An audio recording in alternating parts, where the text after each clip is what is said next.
अस्सलाम वालेकुम दोस्तों, मैं महबूब उमर जो अॼु जी इन वीडियो में तव्हांखे ॿुधाईंदुसि असांखे कहिड़ो कंप्यूटर वठणु घुरिजे ऐं केतिरनि पैसनि ताईं ऐं कंप्यूटर छो ज़रूरी आहे। हिन वीडियो खे पूरो ज़रूरु ॾिसिजो। उमेदु आहे तव्हांखे ज़रूरु पसंदि ईंदो। अचो त शुरूआति कयूं।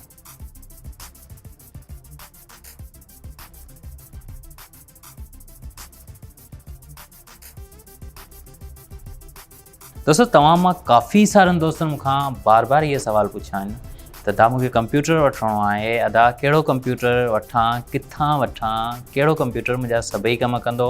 मुख़्तलिफ़ दोस्त मुख़्तलिफ़ कमु कंदा आहिनि। के दोस्त गेमिंग कंदा आहिनि, के दोस्त ऑफिस जो कमु कंदा आहिनि, उन सां गॾु कुझु एडिटिंग वग़ैरह, ऐं के दोस्त पंहिंजे यूट्यूब जे लाइ कंप्यूटर वठनि था।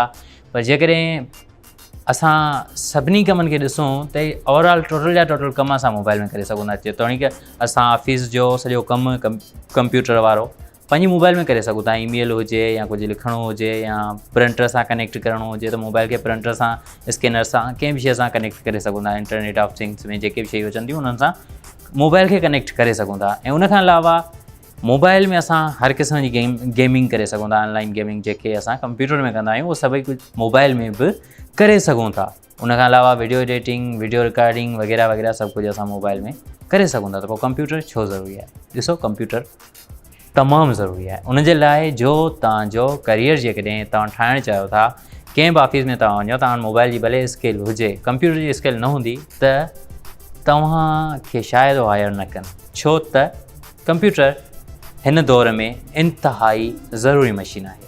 ऐं कंप्यूटर में ॿिया खोड़ सारा कम आहिनि, जीअं को दोस्त डेवलपिंग करणु चाहे ऐं उनखां अलावा कोडिंग वग़ैरह मुख़्तलिफ़ लैंग्वेजिस सिखणु चाहे त सिखी सघे थो।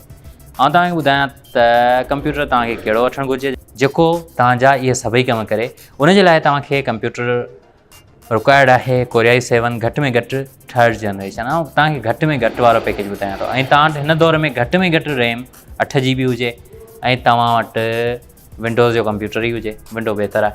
जेकॾहिं तव्हां लैपटॉप वठणु चाहियो था तॾहिं बि तव्हांखे इन ई स्पेसिफिकेशन्स में लैपटॉप ई वठिणो आहे, जेको मतिलबु त घटि में घटि ॿुधायां पियो। इन जे करे जो तव्हांजी जेकॾहिं तव्हां Core i5 वठंदो 4th जनरेशन तॾहिं बि सही आहे। पर मसइलो इहो आहे त आउं तव्हांखे Core i7 इन करे पियो रिकमेंड करियां जीअं उहो तव्हांजा समूरा कम करे सघे, उहो तव्हांजे कंहिं बि कम में का रंडक न विझे। सो तव्हां जेकॾहिं Core i7 3rd जनरेशन वठंदो त उन में तव्हां ग्राफिक्स जा तक़रीबन कम करे सघो था। हालांकि ओड़ो तव्हां स्मूथ या इज़ीली का हेवी मशीन वारो कमु कोन था करे सघो हुन में, पर पोइ बि तव्हांजो जेको पर्सनल कमु आहे उहो आसानी सां थी वेंदो। ग्राफिक्स जो कमु करणु चाहियो था करे सघो था। उनखां अलावा जेकॾहिं तव्हां हुन में का गेम वग़ैरह खेॾणु चाहियो था तॾहिं बि खेॾी सघो था। एॾा हाई ग्राफिक्स कोन हूंदासीं पर पोइ बि सही हलंदो, मतिलबु त हैंग वग़ैरह किथे कोन थींदो। ऐं उनखां अलावा जेकॾहिं तव्हां हुन में ऑफिस जो कमु करणु चाहियो था तॾहिं बि करे सघो था। सो मुंहिंजे ख़्याल में इहो कंप्यूटर तव्हांखे हिन दौर में हार्ड डिस्क जेतिरी तव्हां सम्झो था तव्हांजी डेटा आहे उन हिसाब सां तव्हां वठी सघो था। 8 GB रैम घटि में घटि हुजे ऐं प्रोसेसर Core i7 घटि में घटि 3rd जनरेशन। ठीकु आहे, 2nd जनरेशन थोरो हैंग थिए थो। सो 2nd जनरेशन ऐं 1st जनरेशन न वठिजो, ऐं छो त काफ़ी पुराणा थी चुका आहिनि। 3rd जनरेशन बहितर रहंदो। तव्हांजे करे आउं मुख़्तलिफ़ शहरनि जे मुख़्तलिफ़ दुकाननि ते वियुसि, जिन में मूंखे हिकिड़ो दुकान वारो तमामु बहितर लॻो, जंहिंजो नालो आहे इमेज कंप्यूटर। ऐं हैदराबाद में तव्हां उन ताईं पहुची सघो था। जेकॾहिं तव्हां कराची मां वठणु चाहियो था त अलनूर कंप्यूटर्स तव्हां वठी सघो था। बहरहाल उहो तव्हांखे रिकमेंड कोन कंदुसि, हैदराबाद वारो तव्हांखे रिकमेंड कंदुसि। सिंधीअ में Core i7 आहे 3rd जनरेशन जी, ऐं 8 GB रैम आहे। हाँ 128 GB हार्ड डिस्क आहे, SSD। हाँ ॿियो कुझु कोन। ठीकु है दोस्तों, ये दुकान है इमेज।